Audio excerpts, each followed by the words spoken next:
Alibaba, The House That Jack Ma Built, by Duncan Clark. Introduction. Imagine this. It's 1995. You're in a foreign country for the first time, thousands of miles from home.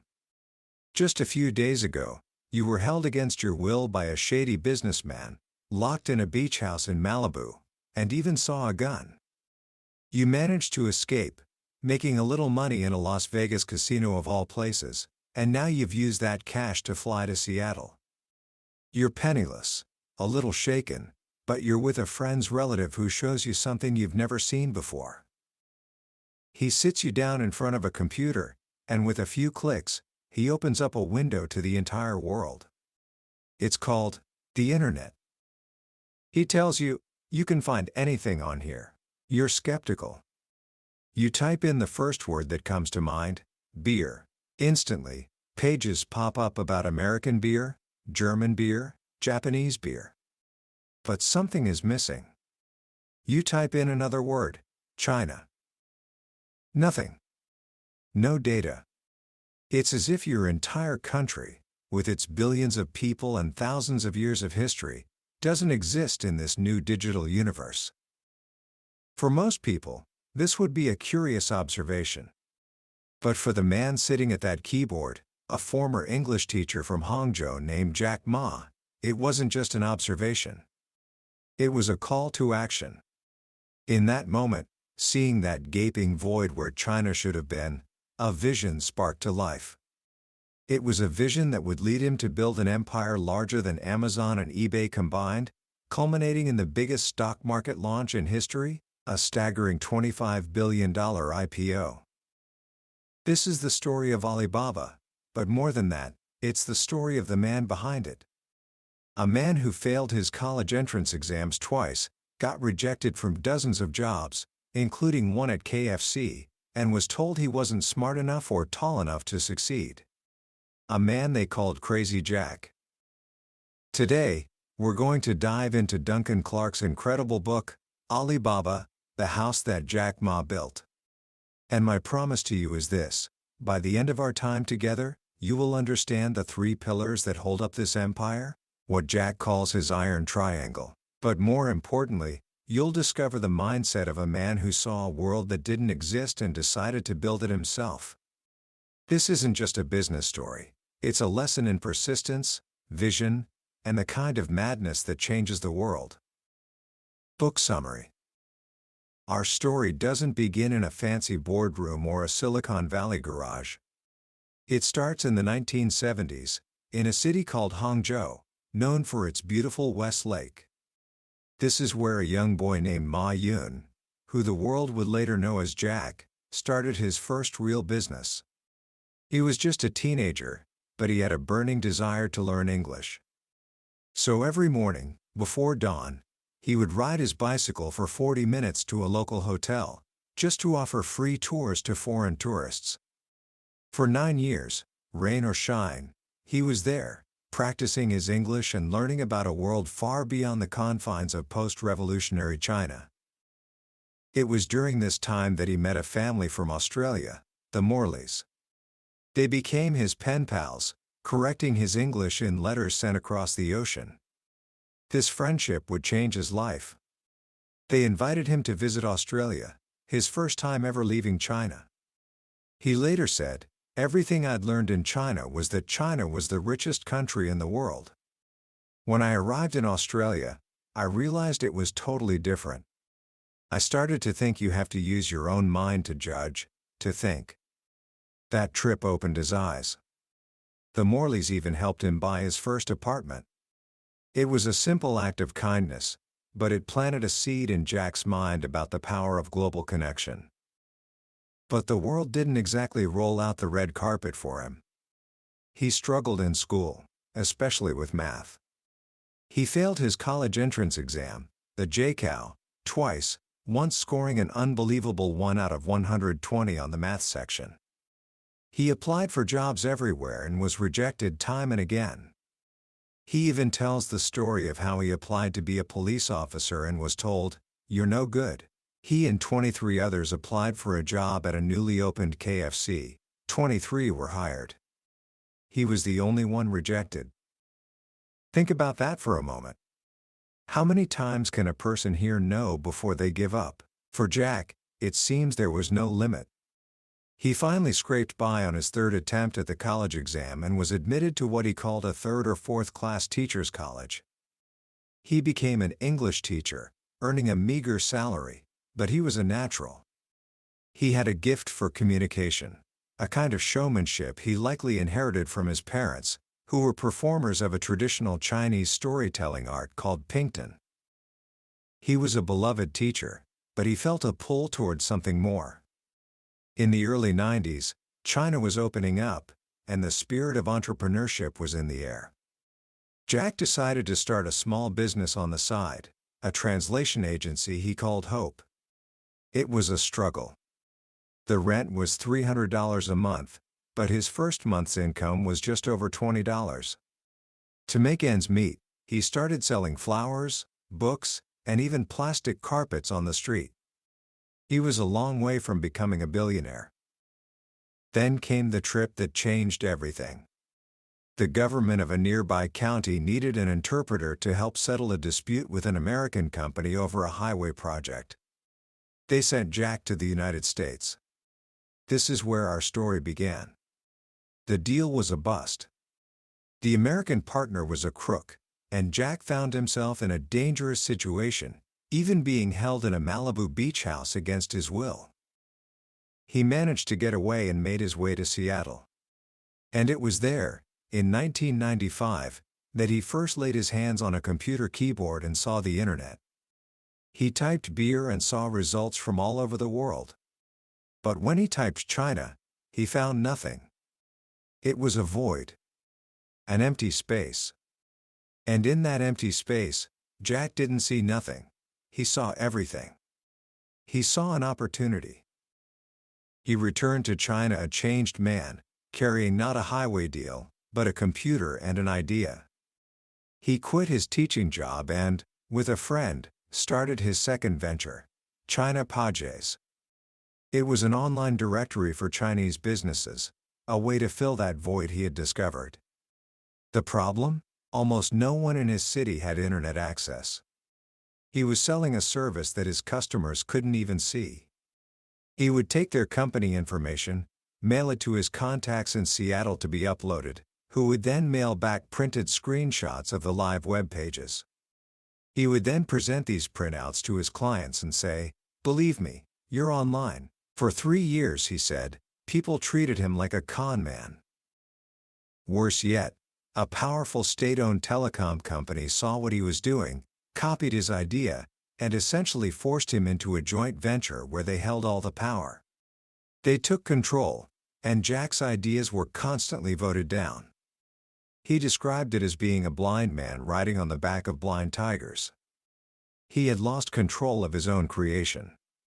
It was a painful failure, but it taught him a lesson he would never forget: never let outside investors have too much control, and never, ever partner with the government.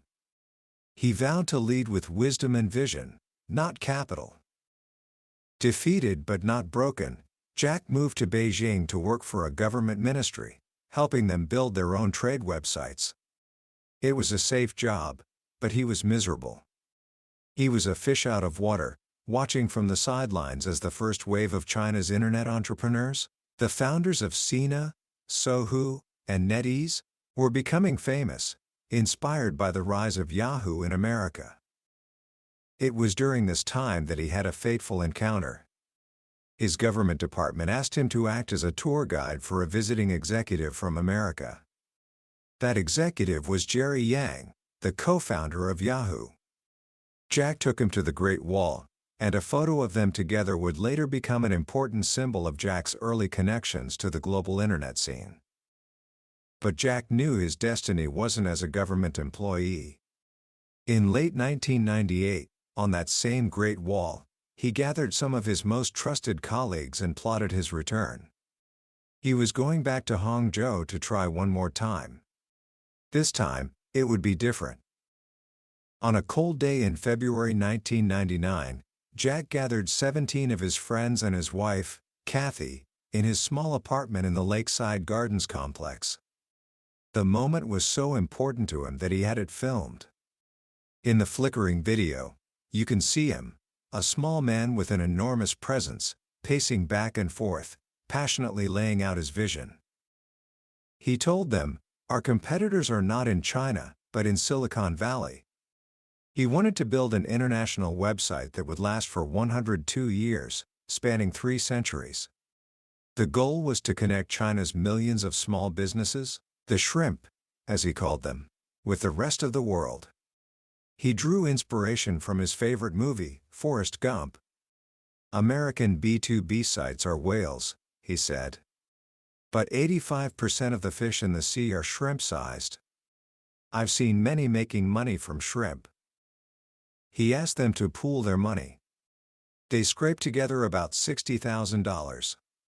He told them this would be hard.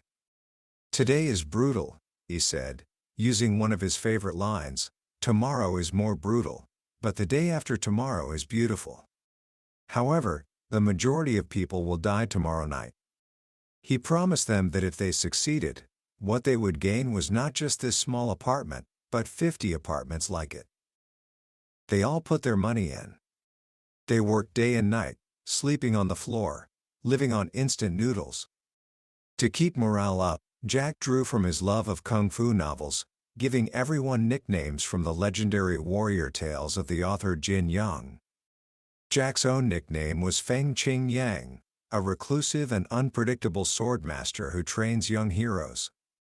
He was no longer just a teacher, he was a master, gathering his disciples. He called this new venture Alibaba. Why Alibaba? He was in a coffee shop in San Francisco and asked the waitress if she knew of Alibaba. She said, "Yes, open sesame." He went out onto the street and asked 20 more people. Everyone knew the story. It was global, it was easy to pronounce, and it began with A, so it would always be at the top of any list. It was perfect. But a great name and a passionate team weren't enough. They needed capital, and they needed expertise. And that's when a man named Joe Tsai walked into that smelly, crowded apartment. Joe was the polar opposite of Jack. He was a Taiwanese American, a Yale-educated lawyer and investor working for a prestigious firm in Hong Kong, earning $700,000 a year. A friend had told him about this crazy guy in Hangzhou with a big vision. Joe was immediately struck by Jack's energy, the sparks in his eyes, and the absolute devotion of his followers. He saw not just a leader, but the glue to the whole thing. Joe went back to Hong Kong and told his pregnant wife that he wanted to quit his high-paying job to join this unknown startup for a salary of just $600 a year. She thought he was crazy, but after visiting the apartment herself and seeing the energy, she agreed. Joe Tsai became the 19th member of the team, bringing the financial discipline and international legal structure that Jack desperately needed. He was the calm, methodical mind that could ground Jack's wild, creative energy. With Joe on board, they were ready to find real investors. Their first trip to Silicon Valley was a disaster. They were rejected by everyone. But Joe had a connection at Goldman Sachs, a woman named Shirley Lin. She flew to Hangzhou and, like Joe, was captivated not by the business plan, which was barely there, but by Jack and his team. She saw them working 24/7 in that stinking apartment and was moved. Goldman Sachs decided to invest, leading a $5 million round. It was a huge vote of confidence. But the real game changer came a few months later. Through a connection, Jack got a meeting in Beijing with one of the most powerful investors in the world, Masayoshi Son, the founder of SoftBank and the man who made a fortune with an early bet on Yahoo. Jack spoke for only about 5 minutes, laying out his vision. He didn't even talk about revenue or business models. Son was so impressed by Jack's animal smell and the look in his eye that he interrupted him. He wanted to invest $40 million. Think about that. After being rejected by everyone, Jack was now being offered more money than he knew what to do with. In a move that stunned everyone, Jack turned down the $40 million. He told Sun it was too much. He said, "I didn't know how to use it, and there would definitely be problems." He counter-offered to take just $20 million for a smaller stake in the company. Sun agreed with 2 words: "Go ahead." That $20 million from SoftBank was the gasoline Alibaba needed. It gave them a long runway just as the dot-com bubble was about to burst. While other internet companies were crashing and burning, Alibaba had a full tank of fuel. And they were going to need every drop of it. Because a shark had just entered their river. In 2002, the undisputed king of consumer e-commerce, eBay, made its move into China. They didn't start from scratch. They bought the leading local player, a company called EachNet, founded by a brilliant Harvard MBA named Xiao Yibo. With that one move, eBay instantly controlled 90% of the Chinese market. They were the global giant, with a massive war chest and a proven model. It looked like game over. Jack saw this as an existential threat. He knew that eBay's powerful sellers could eventually move into his business-to-business space. He told his team, "I needed to stop eBay to protect Alibaba." Many within Alibaba thought he was crazy. The B2B business was only just becoming profitable. How could they afford to open a new front and fight a war with a titan like eBay? But Jack was resolute. He secretly assembled a small team, sequestering them back in the original Lakeside Gardens apartment where it all began. Their mission: to build a consumer marketplace to compete with eBay. He told them to keep it completely secret. To keep up morale, he had the team do handstands to get a different perspective on the world. He called this new project Taobao, which means hunting for treasure. On May 10, 2003, Taobao was launched. At the exact same time, a crisis hit. The SARS virus was spreading across China. One of Alibaba's employees was suspected of having it, and the entire 400-person office was forced into quarantine at home. It was a moment of fear and uncertainty. But just like so many times before, what looked like a disaster turned into an opportunity. Confined to their homes, millions of Chinese people turned to the internet for information, for connection, and, for the first time, for shopping. The SARS outbreak was the unexpected catalyst that turbocharged e-commerce in China. The battle for China was on. Jack famously declared, "eBay may be a shark in the ocean, but I am a crocodile in the Yangtze River. If we fight in the ocean, we lose, but if we fight in the river, we win." And he fought like a crocodile. First, Taobao was completely free. eBay, following its global model, charged sellers fees for listings and commissions on sales. To Chinese merchants, who were allergic to paying fees, this was a night and day difference. eBay was so confident that they dismissed this strategy, with an executive publicly stating, "Free is not a business model." They completely underestimated their rival. Second, Taobao was built for China, by Chinese people. Its website was vibrant, colorful, and a bit chaotic, just like a real Chinese marketplace. eBay's site, by contrast, was a clean, minimalist design imported from the West. To Chinese users, it just looked empty.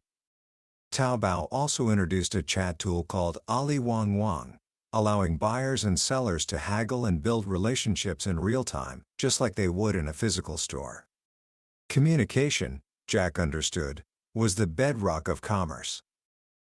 But eBay's fatal mistake, the one that sealed their fate, was a technical one.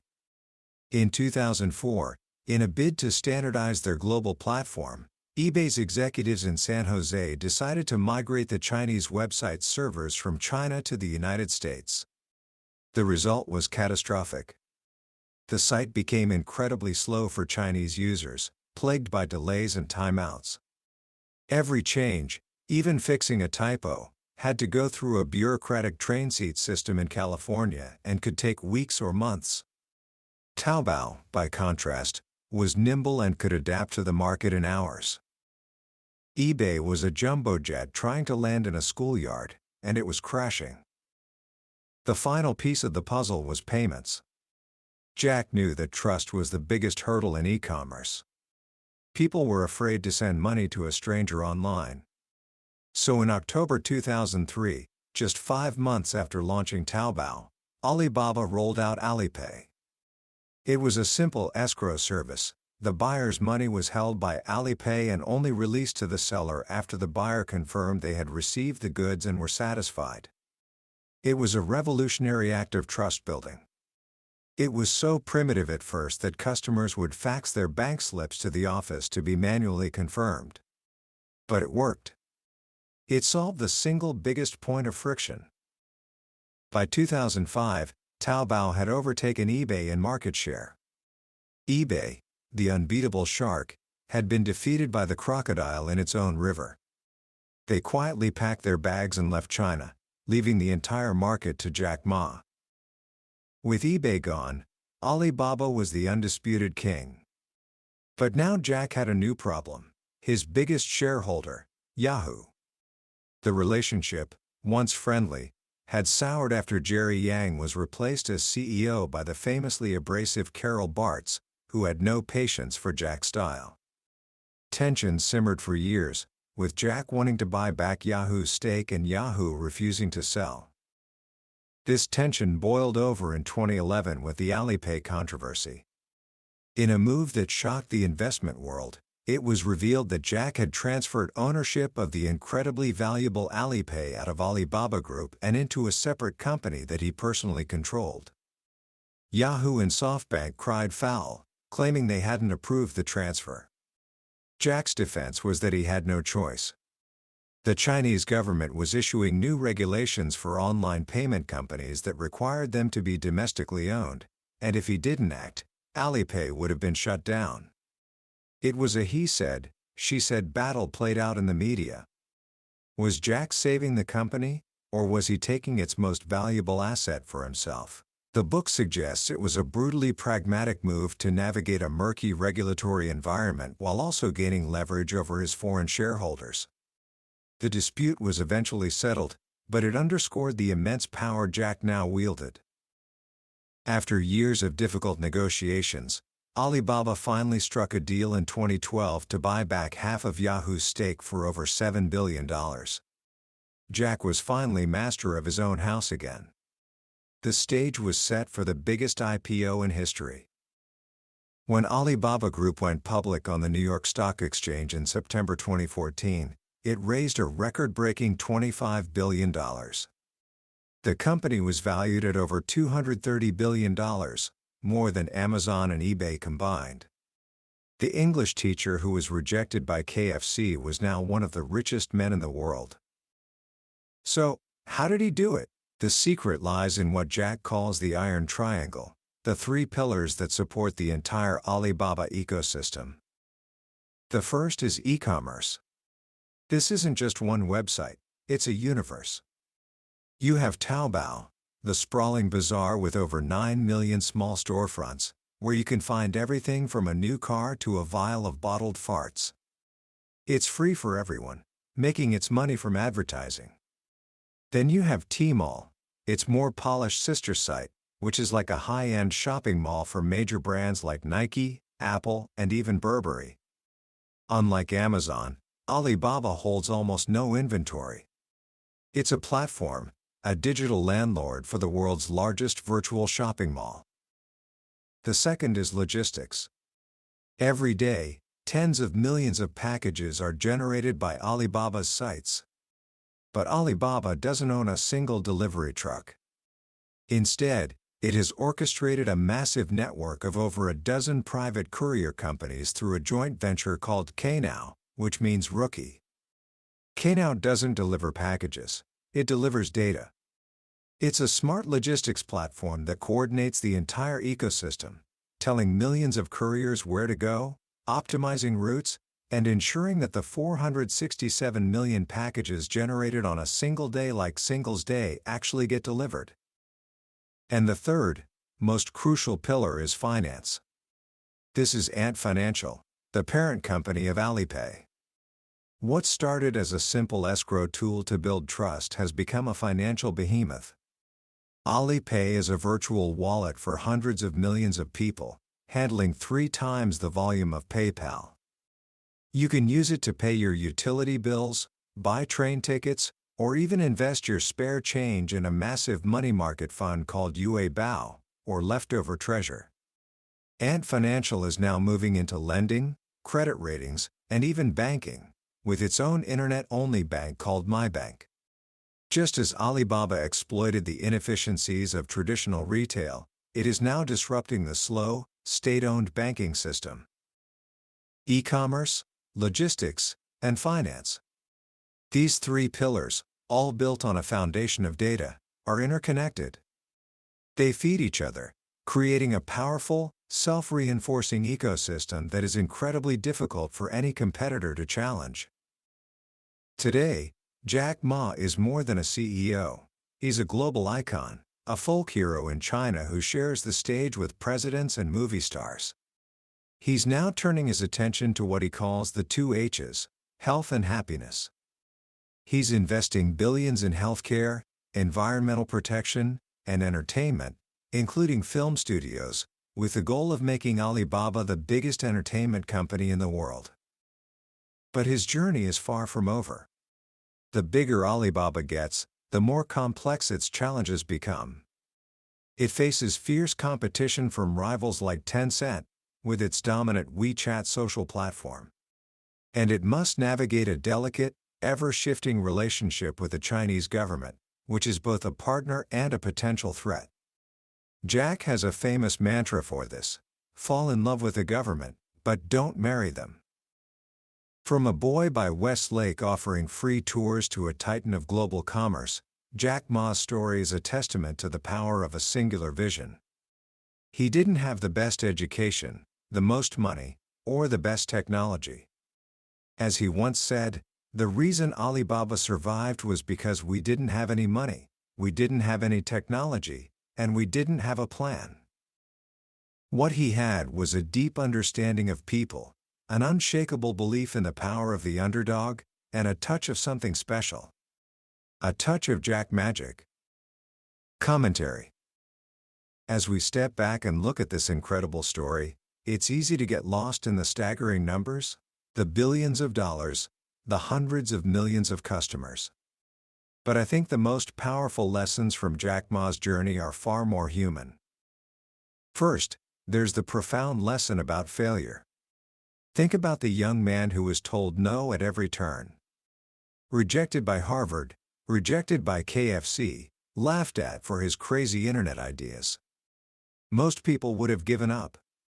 We're often taught to fear failure, to see it as a final verdict on our abilities. But Jack Ma treated failure as data.